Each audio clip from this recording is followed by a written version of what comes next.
Hi guys, it's happypack. Today I'll be sharing with you 10 more advanced tips that you probably didn't know in Tower Fantasy. Tip number 1. Joint Operation Farming. The most efficient way of farming joint operation is to skip opening the first 2 chests and only open the last chest for 30 vitality. This is because the last chest has the highest rate to drop purple and gold matrices and gears. Also, if you enter joint operation when you are below 90 vitality, you will get 150 support points by skipping the first 2 chests. Tip number 2. Drop rates on joint operation. These are the drop rates for each chest. We will only focus on difficulty 7 and 8 as these are the best difficulties to start farming joint operations. As you can see, it's a big difference to maximize efficiency by only farming the last chest and of course using the joint supply chips. Tip number 3. PvP relics.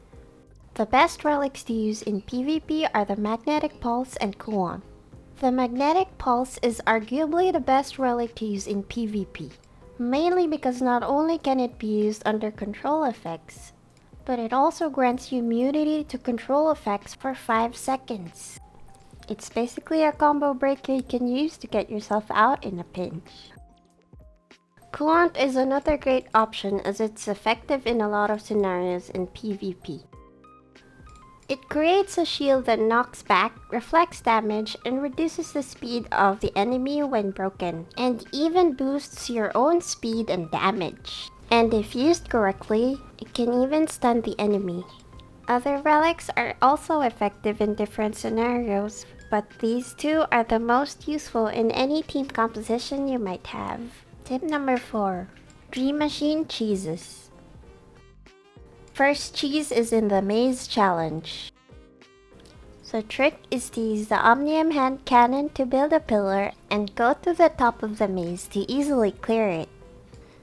Avoid placing the pillar directly beside the wall so it spawns.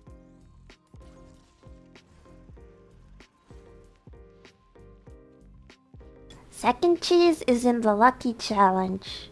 You simply need to move back as fast as you can after stepping on a square floor to avoid falling down. A bit of practice and you can easily complete the challenge in less than 2 minutes.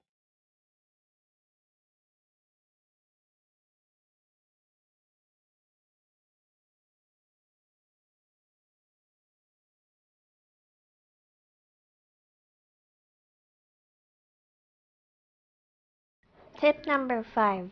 Unlock the map in Tower of Fantasy Ruin. If you haven't unlocked the map in the area, you need to teleport to the Tower of Fantasy Ruin Space Rift and follow along the path.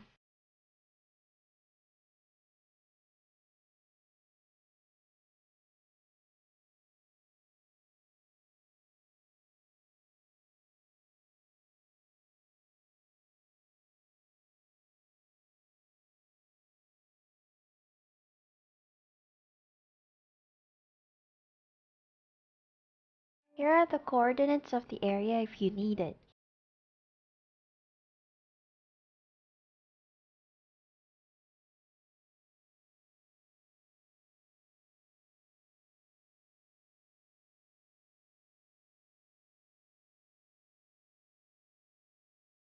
Simply talk to Brian to unlock the map.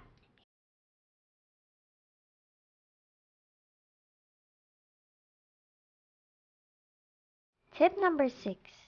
Map pins. This isn't really an advanced tip, but a lot of players miss it or don't utilize it. You can set pins by clicking the arrow on the right side of the map. Select the type of pin to use and click anywhere to place the pin on the map.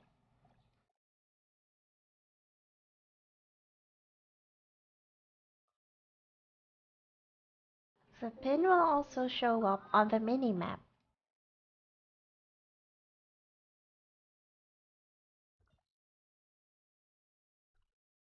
Tip number 7. Boosting CP.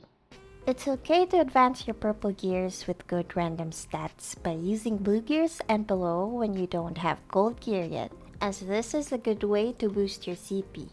It makes clearing content easier, and you can also use them as materials to advance your gold gears in the future while only losing 20% XP, which is not too bad. Also make sure to enhance your gears to 5 level intervals to get the bonus set effects. To be specific, prioritize enhancing your gloves and boots to level 5 first, followed by your helm, armbands, and shoulder guard, and finally your suit, belt, and leggings to level 5.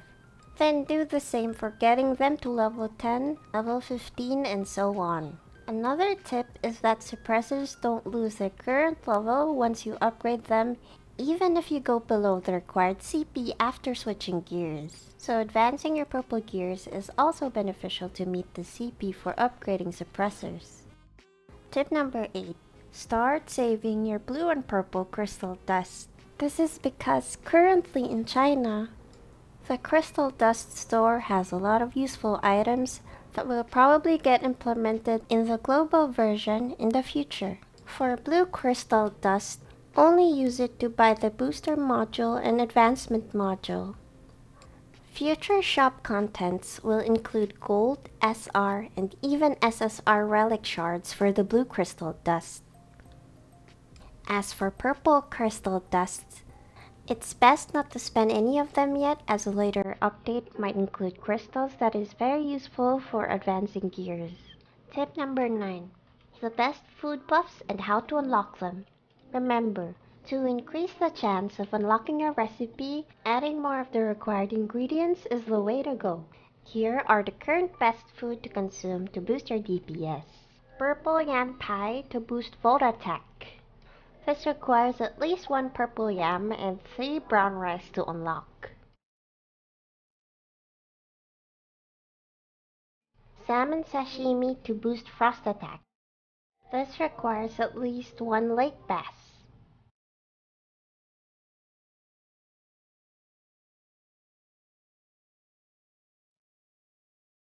Steak with mushroom sauce to boost flame attack. Requires at least 1 prime cut and 3 fire cap.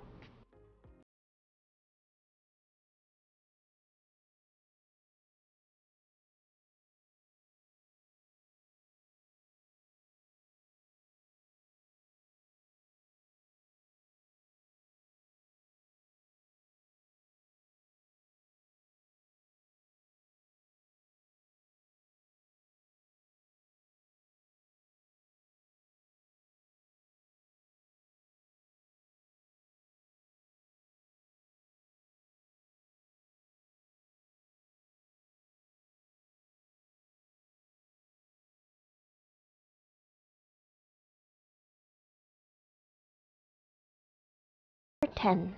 Simulacra Awakening.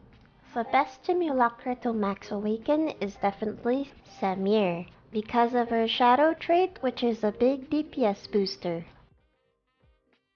Other optional or situational Simulacra traits to acquire are the Coco Reader's Stress trait for healers, and Huma's Iron Screen for tanks. You can then awaken your preferred characters to 200 awakening points to unlock their avatar. That's all the tips for today's video. Please like and subscribe for more tower fantasy tips and guides.